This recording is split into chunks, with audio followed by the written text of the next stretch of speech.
I was still having flashbacks from all this shit I had been carrying since I was 3 fucking years old. Shit that wasn't mine. Shit that shouldn't have been mine. And everyone was so forgiving of him, but guilt-tripped me when I couldn't. Of course, it was easy for them to forgive,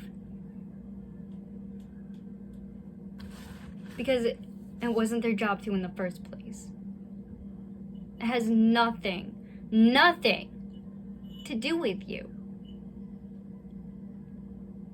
And if you didn't get involved then, why the hell do you get to be in the middle of it now? Why are you at the center of my story? Why are you the one trying to write it? And when I don't tell my story, it gets told for me. And somehow, somebody else is the victim.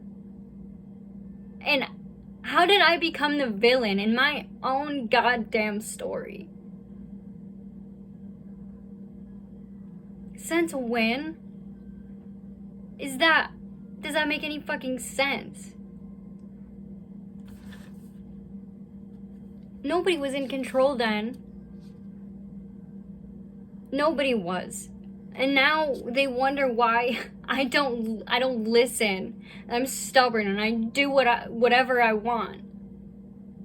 That was how I survived, because nobody knew what was best for me. Nobody had any fucking clue. What do you expect me to do? I had to create my own sense of safety. I had to create my own way to survive. Nobody could do that for me because nobody understood. And nobody tried to understand. Nobody tried. See, if somebody fucking breaks their leg, somebody's gonna be there to be like, oh my god, let me give you a ride to the hospital. Are you okay? But somehow, because I didn't blatantly say, I don't know what the fuck to do, because I didn't know, somehow it's my fault, because it's why didn't you just ask for help? I didn't know what I needed. I was a child.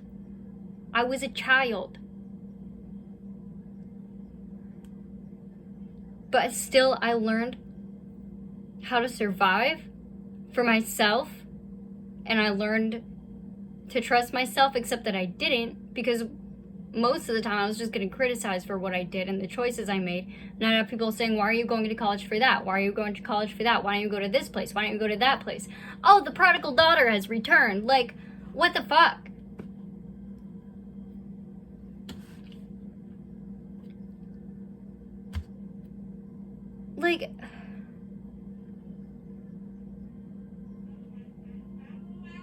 I've been fighting to survive my whole life.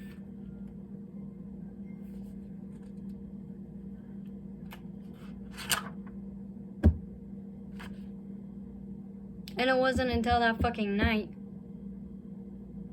that I was just sitting alone by myself.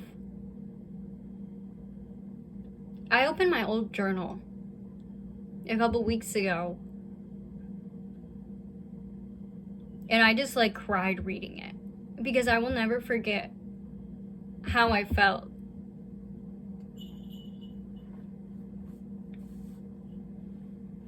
Because that exterior I held up for the last 10 years, I had taken hit after hit after hit.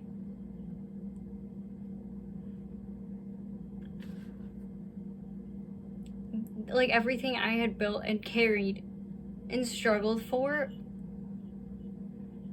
that shouldn't have been on my shoulders to begin with. It was never recognized, it was never seen. And I was never given a place where I could put it. Because nobody would want to know. And the people that would say that they do, no, you don't. Why do you think I don't talk about it? Do you think it's because it wasn't that bad? Or do you think that maybe it's so fucked up you don't want to know? I don't want to relive that.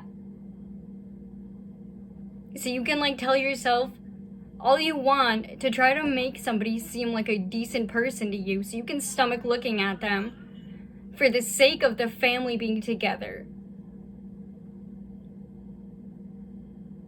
But don't make me the villain when I'm the only one that knows the fucking truth. How am I the bad guy? Why is my voice the most disrespected? It got to a point where I couldn't do it anymore. Because I was like, keep him away from me. And it was constantly, when will you be ready? When will you be ready? We need to get this picture back together. And it was push after push after push. It was like brick thrown after brick thrown of shit I was holding up for the people throwing the fucking bricks at me.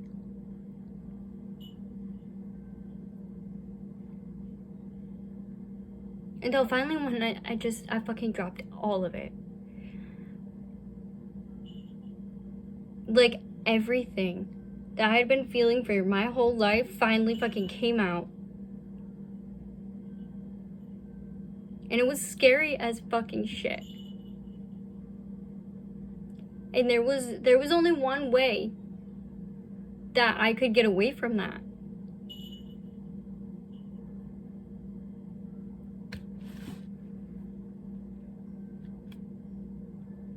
And it wasn't anybody in my life that was there to catch me. It was 3 random fucking deputies that sat in a parking lot with me until like 2 a.m. They sat with me for like 2 hours and just let me fucking sob.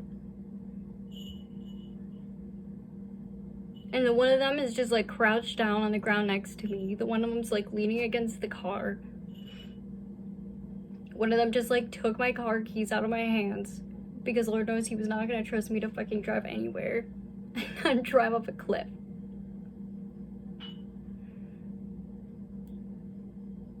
And they didn't, for once, they weren't telling me that I was crazy. They weren't telling me that I was being dramatic. And no matter how many times I tried to be like, I'm sorry, this is ridiculous, they'd be like, be quiet, don't ever say that. And that was the night I realized that I wasn't crazy. That everything I was feeling was valid. And they actually understood, because it was like, they understand what it's like to see shit that you can't tell anybody about because it would hurt them. Because nobody wants to hear about it. They too had nights where they didn't fucking sleep.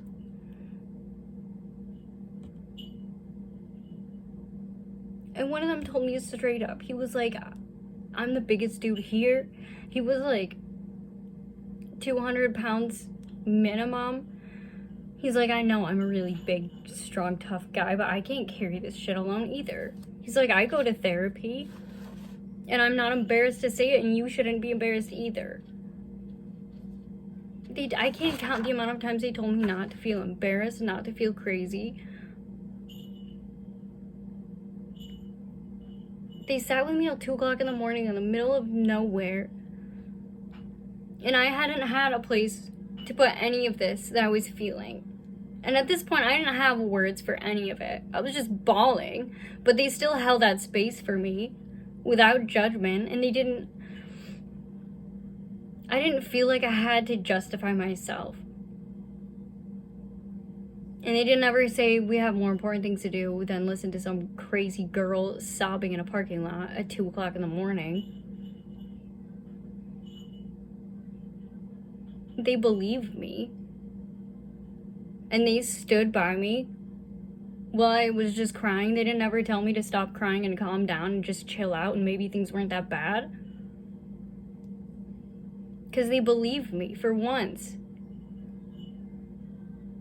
And I didn't need to tell them the full story.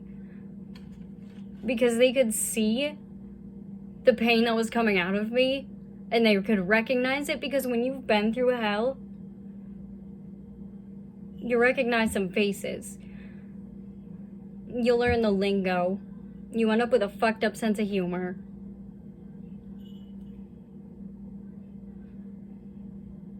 And you'll recognize that moment after you've been carrying this quietly by yourself that you can't anymore, and you just fucking have a meltdown.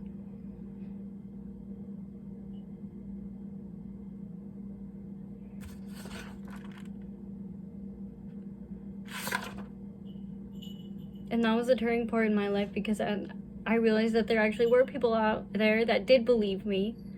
I learned that I wasn't crazy, and I realized that all this shit I'd been carrying, there was no reason I should be carrying it.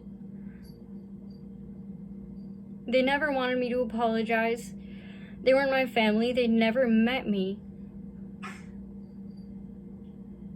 But they were like the first people that genuinely made me feel like my life mattered, and that my life was valuable. And they respected me for how much I'd been through.